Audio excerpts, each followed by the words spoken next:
Hi, I'm Menaka Raman-Wilms, and you're listening to the Decibel from the Globe and Mail. It's all too common to find out that you're actually making less money than someone else doing the same job.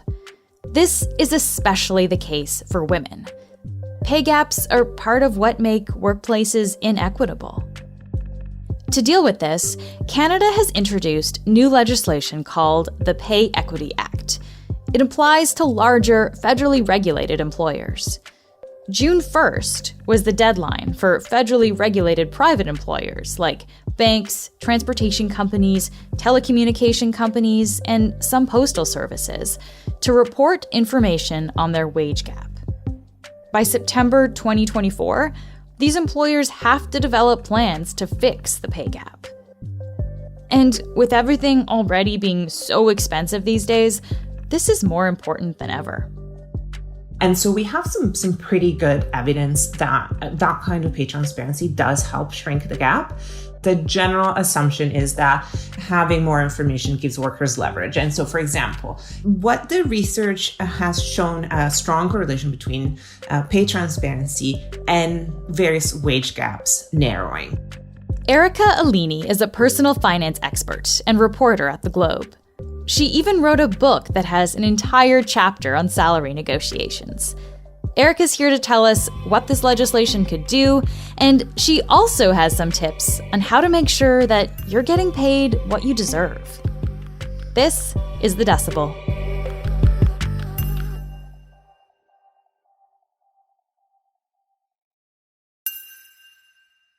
Erica, it's so great to have you back. Thanks for joining us again. It's great to be back. Thank you for having me. So we're going to talk about pay transparency today, but I want to ask you just to start, because it's something that a lot of people find awkward. We don't really like talking about money. So I was wondering, because you are the Globe's personal finance expert, do you and your friends, do you talk about things like money and salaries? So I do talk about money and salary with my closest friends. I don't walk up to people and ask them for their salary or volunteer mine. But I've had colleagues ask me for direction when they were negotiating salary, junior colleagues, and I've certainly volunteered information that would help them, including my own salary. And I've been once in a managerial position, and I noticed that female freelancers that I was managing were asking for less. And so I did reach out to them, and without giving details, I sort of let them know that they could ask for more. Oh, interesting. Yeah. So we started off by talking about this on a personal level, essentially here, but there's also this idea of pay transparency legislation.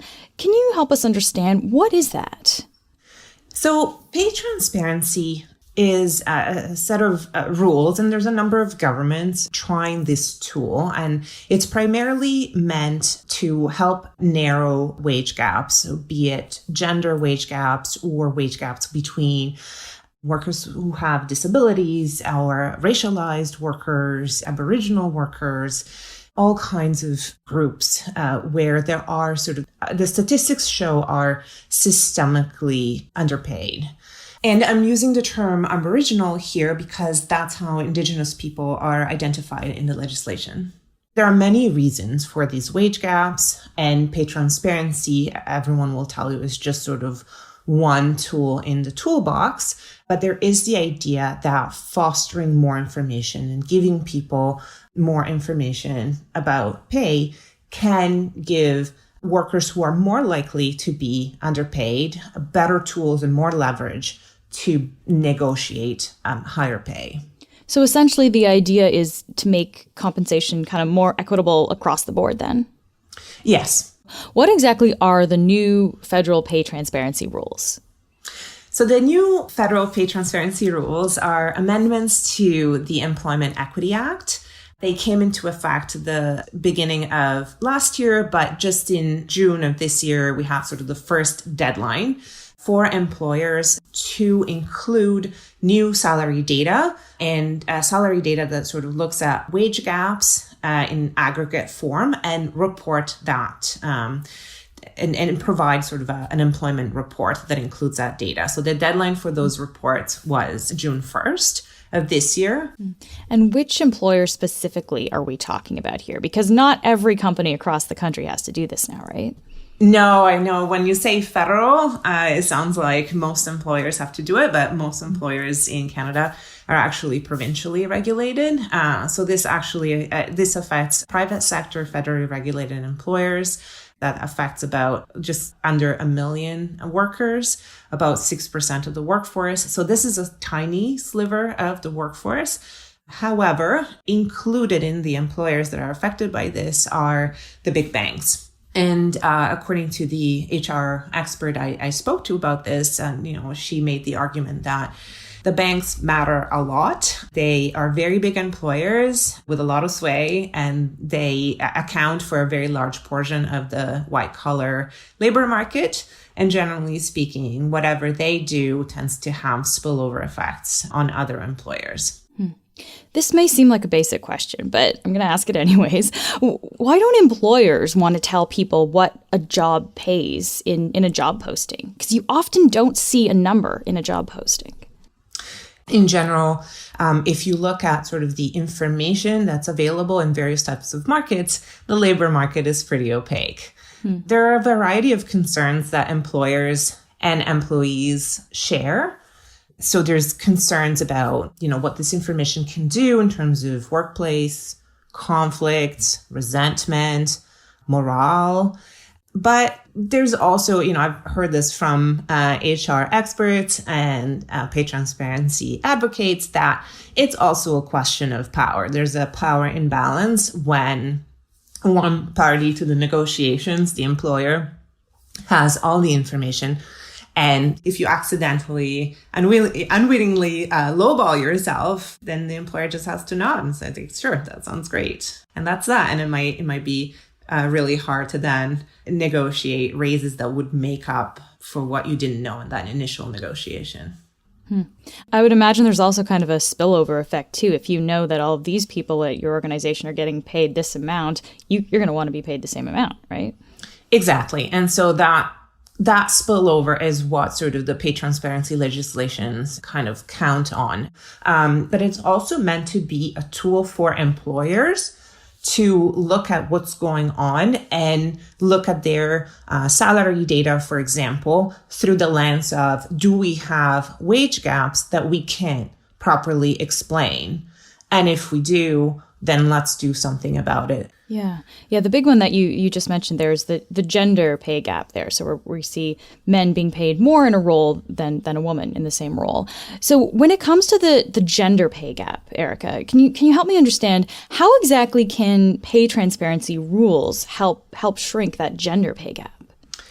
There are two main types of pay transparency rules that I've been looking at. The one that we have more evidence for is a pay transparency in regards to existing employees. So what do you make compared to your coworkers or compared to management? We have countries that have adopted some of these rules and have had them for years. And so we have some pretty good evidence that that kind of pay transparency does help shrink the gap. The general assumption is that having more information gives workers leverage. And so, for example, what the research has shown a strong correlation between pay transparency and various wage gaps narrowing. So, for example, there was one study that looked at Denmark, which introduced some pay transparency regulations for larger employers back in 2006. And their researchers did see that the gender wage gap shrank by 13% over a period of time. And so that was a significant reduction. In Canada, we have a recent study that looked at the sunshine lists. So those provincial lists of public sector employees that generally make above a certain threshold, and what impact they had on compensation and the gender wage gap in universities.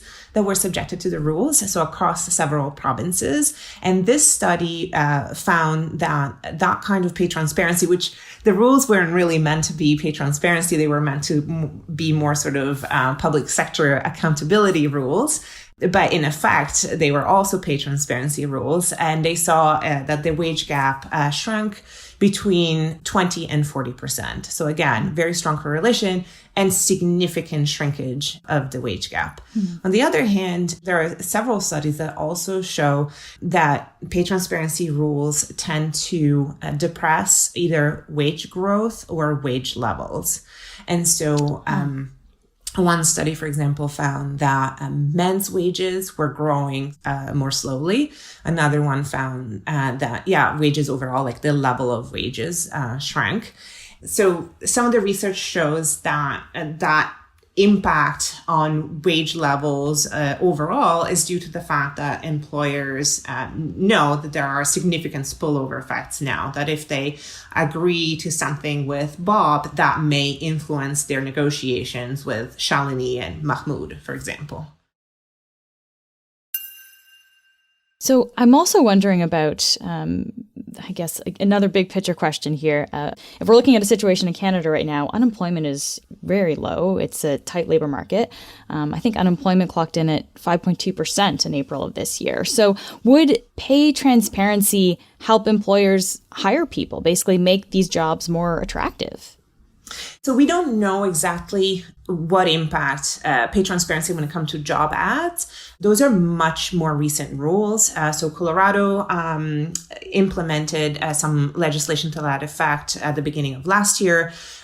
Here in Canada, we have PI introduced pay transparency in job ads. So employers have to indicate the pay rate or pay range for every publicly advertised job. That kicked in at the beginning of June.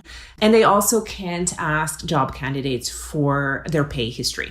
So they can't ask you how much did you make in your previous job, because that's widely recognized to be something that then perpetuates wage gaps. But I talked to an HR expert in PI, and she said something really interesting, that in this current labor market, she expected that the pay transparency rules would be helpful for employers themselves to figure out how to be competitive and make sure that they weren't sort of unintentionally lowballing themselves. The thinking is, in a tight labor market, it could help push wages up if it incentivizes workers to gravitate towards employers that pay more. That could sort of have a spillover effect, and that is sort of every employer has to stay competitive, and so it could push wages upward. Mm-hmm. Okay, so we're talking about pay transparency legislation that's coming into effect for the federally regulated private sector. Where are the limitations of these new rules? So the biggest limitation is that it impacts such a small section of part of employers and employees. The other limitation of federal rules is that it impacts impacts what people call sort of internal pay transparency. So it's only about existing employees and compensation for people that have been already hired and are part of the company. It doesn't tackle pay transparency when it comes to new jobs that are being created and what information is available to job candidates. Okay, so I want to ask you about some of the practical stuff here, Erica. So let's dive into this. If you're working at one of these federally regulated companies that's now going to be subject to these new rules, and you learn that you're making less than some of your colleagues, how would you approach your boss and ask about getting a raise? That can be hard for some people, I can imagine too, right? You don't want to always stir the pot, because you can sometimes be labeled a troublemaker if you're coming with a request like that. Yeah, and I understand the concern about stirring the pot and being seen as a troublemaker. But again, the impact of pay transparency is not just about sort of going to your boss and saying, I've long thought that I was underpaid and this aggregate data kind of confirms it. It can also sort of be the impetus that people need to say, you know what, like my suspicions, this is not just in my head, this is happening. My company has a real issue. And if you've already come up against a wall asking for pay raises that you feel you were entitled to, and you feel like I don't want to stir the pot, I don't think that will lead me anywhere, then there's more of an incentive for you to say, you know what, it's time to look elsewhere. And especially in the strong labor market, that is easier to do. Those are really good things to keep in mind. Yeah. Erica, thank you so much for taking the time to go through all of this with us today. Thank you so much for having me again.